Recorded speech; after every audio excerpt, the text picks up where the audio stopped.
Shouts out BigSteve. Hello, we're back again for another episode of Contender Series. Episode 7, Week 7, Gaziev, Velasco. We're on a home stretch now. This episode and 3 more, and then we're done. Hopefully squeeze out profit. I think this is the first season that I'm not going to be up massively, but that's my fault. Throwing away 5K last week. Talked about it already. This is an interesting card. I've taped a lot of these fighters. I've played a lot of them on the regionals. I definitely don't have any plays at the moment, but I think I will have a bunch. So apologies for being a little bit late. Akai Field Mountaineer, thanks for waiting, mate. I wanted to do the tape. I don't like going on live without the tape being done. But yeah, we'll do a little review of last week and we'll get straight into it. So last week, first week after the big loss, I was just taking it a bit easy. Didn't want to force anything. Did force $300 on Tanner on Bet365 on KO decision. It was like $2. It was almost $3. So it was just a tiny little sprinkle, a quarter unit, which I don't play anymore. I usually play a third of a unit, 500, trying to improve my staking. So a little play. That lost. I was a little bit annoyed because deep down I felt that was still forced. I just didn't know how the fight would play out. I thought both guys were really good.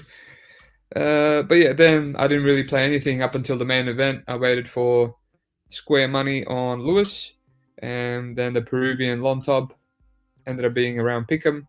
I played a little bit tiny bit, and then I added more live bet. Live bet was tilting like usual, but at least I placed the bet, and I ended up with like half a unit profit, and the 300 that I lost on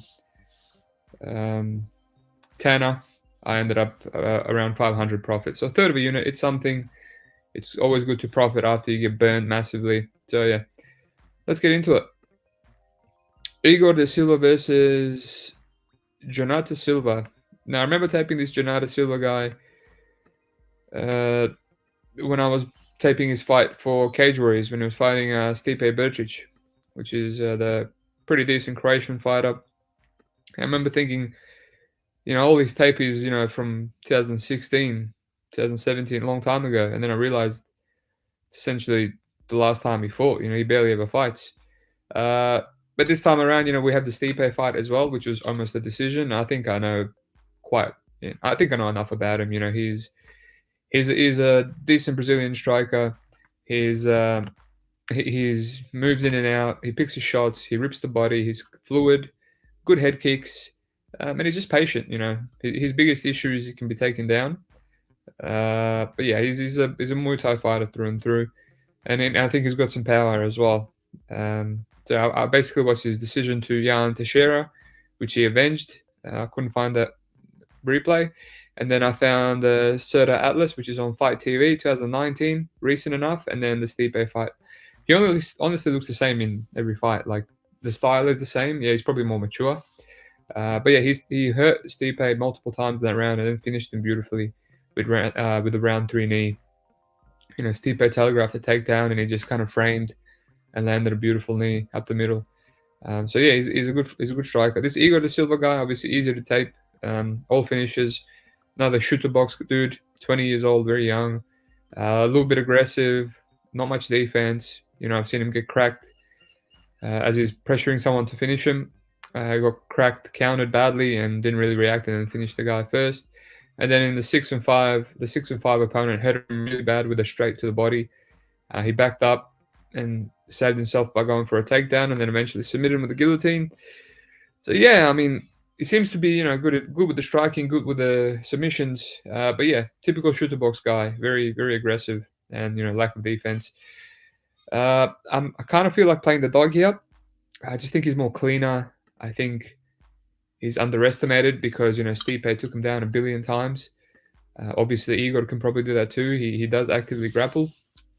Now, the issue with Silva here is he came in underweight against Stipe for the flyweight limit by like 3 pounds, which 3 pounds doesn't sound like much, but if he's coming 3 pounds under, that means he's not cutting much, or if he's cutting much at all. So if when Igor replenishes, he could be like 5, 6, 10 pounds heavier than him, and you can see on the weigh-ins they look a weight class apart.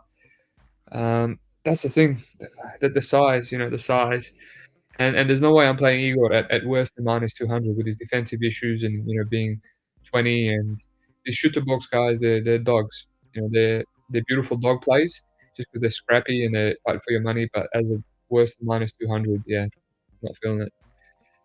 Uh, but yeah, that's gonna be the story of this whole card. There's a lot of dogs I like, and I'm contemplating pulling the trigger or not. Obviously, I hate when I like a lot of dogs because I know they're not all going to win on Contender, but yeah, we'll see. Potentially the unders. We'll see the unders. The under 2.5 is -200.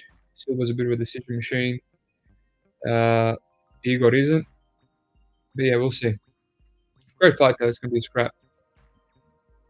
Alrighty. What's my boy George saying?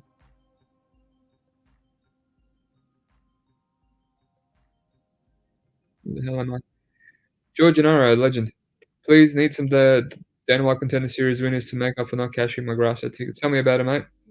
I will address it for the UFC podcast, but I'm happy with that. That was a good bet. 3-2 either way. I'm eyeing all three jungle fight fighters. Good Brazilian regional organization, right? It's it's give or take, man. It's give or take. There's a lot of bums and there's a lot of padded Brazilian records in there. All right, Kainan Kushevsky versus Dylan Montello. Interesting fight here. This is another fight that I can't really play the favorite. I'm contemplating the dog, Dylan. Uh, Kainan, typical Brazilian Muay Thai guy. He kind of reminds me of Almeida, the other Brazilian Muay Thai dude that's in the UFC. It's quite decent. Come forward, quite stiff, high guard, kicks, a lot of jumping, switch knees, clinches up a lot, which is a standard thing with Muay Thai guys. He seems comfortable, doing damage against the clinch. Occasionally will go for takedowns. Not the best takedown defense himself. I mean, he will go for guillotines, which aren't the best. He attempted like 2 or 3 against Lapilus, the worst Lapilus. And he lost a clear decision there by getting out grappled. Lapilus popped for steroids in that one, so making that what you will. But Lapilus is not a good fighter. 17 and 15. Every time I take a regional fight, Lapilus is getting killed. I don't know how much power he has. Like, he has finishes, but it's a lot attritional. Like, he throws everything into his shots. This Thierry Lucas guy, the last guy, fought absolute punching bag, just backed up for 5 rounds straight and let Kanan wail on him, and he couldn't finish him until halfway through round 5. So more of an attritional Muay Thai guy. He's got his issues. His other loss was to Alexei Mangtibi. He just got sparked with a 1-2 in round 1. That kid does crack. He's in Cage Warriors, decent fighter. But yeah, I mean, it's got some okay regional jungle fight opposition. But yeah, just like I told Gennaro, it's give or take. Some of them are good, some of them are padded. And then Dylan, I remember this guy, taping him against Colgan. He's a tall, upright. Don't really know what he is. He also seems to be a Muay Thai guy. But he'll mix in takedowns. He can get people's backs. The last one he finished with a guillotine choke. Seems to have a bit of jiu-jitsu in his back pocket, but he's also, getting his back taken. A few fights, he takes the back, they get out, and then he's gonna take his back. It's a bit weird. But yeah, super tall man defense, really bad defense, gets busted up a lot. But durable, durable. I really expected him to be knocked out by Archie Colgan because Colgan does hit hard. So he must be durable, but yeah, he's getting rocked. I think he got rocked by Alexander in the last one, by Ramirez. Yeah, he's just a dog. He's just a dog, and he's gonna fight for your money. But yeah, loves to eat punches with his face. Yeah, another dog pass for me. I just can't lay the juice on Kanan. With that Brazilian IQ. Come forward, no defense either. Loves to jump guillotines. He's just, as you know, what I mean, not gonna trust a Brazilian at -200 with my money, especially because I'm back to not forcing stuff and being in the zone, being nice and clear. So won't force any bets here, but I think Montella has some value. He's just the way he fights. I think potentially Kainan might be the more durable. Uh, what do I say? More durable, less hittable guy. and maybe he wins a minus EV decision here. Uh, that's where I'm at. Let me just check the over-unders quickly. I see Kainan by KO is a popular play. That could be it. We've seen just recently, reminds me of the Stephen Wynn fight on Contender Series. I thought that could be scrappy because AJ Cunningham was a bit durable and he's never been knocked out. And I thought Stephen's power was overrated, and we're just seeing that you know, bad defense can cause a knockout whenever. So maybe Cannon can be the first one to knock out Dylan here. I would need a good number there. I would need a good number. Maybe KO decision would be good. Alrighty, another fight right here where I'm strongly contemplating the dog. Maybe someone can come in and tell me what Stephanie Luciano's uh, belt level is. Not that it matters always in MMA, just out of curiosity. Uh, yeah, it's Alita Alencar. She's actually one of the girls I paid on the regionals. Um, I waited for all the money to come in on her opponent, Kelsey Amnesty, which is not good at all. And then I ended up playing her as a slight favorite. She dominated that fight. She got a bunch of 10-8s. She was a decent grappler by trade outside of MMA, and she's really good on top. Doesn't always finish, but I mean, that was her first decision win, but I mean, she doesn't, run through girls like Amarim, for example. But she's good as in, she flows, she gets the back, she throws ground and pound too, so she's not a wet blanket. She's aggressive, in that Annecy fight, she got dropped with a 1-2, and then she level changed into a clean knee. We've seen so many knockouts happen like that, and just still outgridded Anderson, who's a physical girl for our female standards. Yeah, just a typical jiu-jitsu girl, bit green in the striking, but yeah, she's a dog. She'll fight for your money and she'll grapple for 3 rounds. This definitely Luciano chick. So, by the way, Toledo's on short notice too. I like this Luciano. She's a bit of a hottie too. She's not usually my type, but I like her grit. She kind of reminds me of that girl that recently knocked out uh, that awful chick from Ultimate Fighter. They want Ultimate Fighter. Maybe someone can fill in the blanks. They got destroyed by Veronica Macedo recently. Um, yeah, that girl. She's also like a Brazilian chick, skinny chick, better looking than Luciano. Yeah, Luciano's another dog, man. She's tall, she's skinny, she's a bit physically weak. But yeah, she's crappy. She comes forward, she throws in combinations. She won her first step up against Michelle Oliveira on LFA. Round 3, she was really composed. Full countering. Like I said, lots of volume.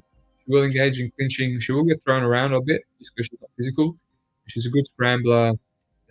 She comes out the back, uh, bucks, rolls, does whatever she can to end up on top.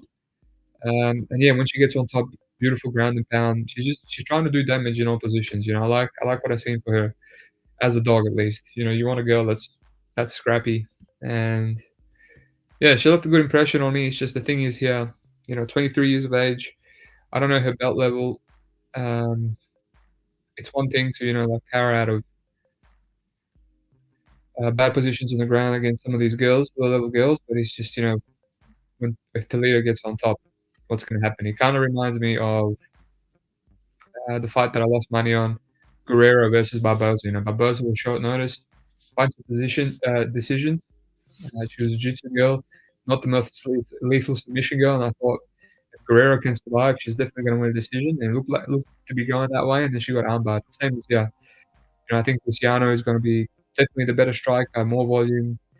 He's going to be doing the better work. And then when he ends up on the ground, can she get submitted? Can she survive? Can she not get dominated 10-8 and get up and do some more damage on the feet? That's the thing. But if she doesn't get submitted, I think there's a bit of value on her. I like what I see from her. Yes, George Juliana Miller, that's the one. The girl that knocked her out. This Luciano girl reminds me of her. Mountain Beds, thanks for jumping in, mate. Tapes and Luciano wasn't impressed. The last 2 jungle fight opponents have continued to lose as well. Yeah, look, that's the thing. She's fought low level of competition, but it's Contender Series. How many of these dogs are fighting nobodies? and you have to stare into the variant, you know? Talk about one guy, soon, you know, they can only fight who they fight. Um, I mean, the thing with Luciano, I thought she was undefeated, but I can't find this fight that she lost to Andressa Romero. She lost the decision there, and I can't find her last decision win, Kalina Aridan, who's 5-0, seems to be the best opponent. So, I mean, I found her knockout with this chick, which is pretty impressive, Oliveira. But yeah, there's a bit more tape. There's a bit of unknowns, but it's like, you know, what do you do? What do you do? Maybe you lie bet it, see if she's got good submission defense, and go from there. Crystal Octahedron, thanks for listening, mate. Alcandra's grappling wins are either by points or against bums with bad records. Yeah, I mean, they both fought nobody. Okay. She got robbed on the Romero fight. Do you have that fight, mate? Where is it? It's on some Brazilian organization. You have to use a VPN to see the highlights. If you can send it to me on Twitter, mate, that would be great. Just for reference. Yep. Georgia Naro, Luana Santos, high promise, high praise. That's it. She's good. She's a good chick. Here we go. Luciana fought Michelle Oliveira and stopped some takedowns on her debut, and she also counters the takedown attempts with quick knees. Good dog. Yeah, I mean, I'm a bit shook after losing that shot on Guerrero versus Barboza, but I'll definitely look deep into this one. Um, you know, it definitely hasn't got the amount of tape that I would do before making a play, but and I'll do it quickly because I don't want people to steam the line before I can make my decision. All right, let's move on. Thanks for all the comments. That was helpful. All right. Speaking of dudes that haven't fought anyone, so Jacoby Jones versus Daniel James Allen. As I said, I've played a few of these guys on this card, so I played Jones as a massive underdog, right? When people kept steaming his opponent in LFA, Jean-Paul Le Bosnian, and there's a bit of a theme here, reverse CLV plays. Yeah, I don't rate Jones that high. I know a lot of people faded him against that Turner guy, and I just couldn't get a read, and I passed, and then luckily I did. But yeah, he's a very athletic. He's got a wrestling background. He hits hard. He's a bit stiff, hittable, but he gets by on his athletical grips, and he seems to have power. And he hasn't fought, the best competition in LFA either. But yeah, he's decent. The last opponent that he fought is a bit of a finisher, and I just kind of faded. What's the fight gonna look if he gets out of round one? And Jacoby finished a lot sooner than I expected, round two. But this fight here, this Daniel James Allen, right? Obviously a wrestler by trade. Horrible level of competition. 2-1 amateurs, 0-0, 3-4, 0-0, 2-4 again. Again, but what can I say? You fight who they give you. It doesn't mean that he's bad, right? We just don't know. We don't know anything. Now, the line that we have on Jacoby Jones is a bit silly. He doesn't deserve this line against anyone, especially a warm body, especially against a guy that's athletic and a good wrestler like James Allen. And he trains at AKA. He's training with Usman. He's training with all these Russians. He's at a good gym. So yeah, I mean, yeah. I know Jones from LFA. Like, he was taken down by Turner multiple times. Turner's a young kid, and he just blew his load. He got wobbled in the last one. Yeah, but I don't want to bang on too much about it, but he's a young guy. He's still a big green. He gets by on athletical gifts, and he's fighting an athletical guy with a wrestling background, Daniel James Allen, who, I mean, he does have one knockout against the bum, put him out cold with one punch. But I'm intent to agree that he does have power, he can strike, and he's a good wrestler. So I don't know. I see some people saying Jacoby Jones can knock him out. They're playing the KO. I don't know why. Maybe that's probably a way of improving the line. They probably think if he covers the line, it's going to be KO. And he knocked out the last guy, but that was literally a cardio death. Yeah, I don't know. Maybe if someone can tell me, I kind of breezed past this one because what I'm gonna do, watch every single decision of Allen just laying on people, like, we fast forwarded through it. If someone saw Allen cracked or anything, just any chin issues, but yeah, this is another dog a pass. I'm really considering it. There's This is probably gonna be the easiest play just because the line is the widest, and I know Jones well, and I mean, I don't have to put much on it, you know? Quarter unit, $350. Yeah. My dad's in here. What's up, Dad? Big Bird. We have no clue if Jones can take a punch. KO pass. Well, we've seen him wobble a bunch. But yeah. Tristan Strauss. By the way, Khrushchevsky also popped for steroids for his fight against Laplos. That's embarrassing. And he still lost that fight. Mountain bends. You got me curious. I found something. Luciano was a purple belt at the end of 2021, so make of that what you will. Could be black belt by now. Maybe not. I wouldn't say so. I mean, 2 years to go from purple belt to black. But I like purple belt. Uh, Purple belt is a good base for MMA. Yeah.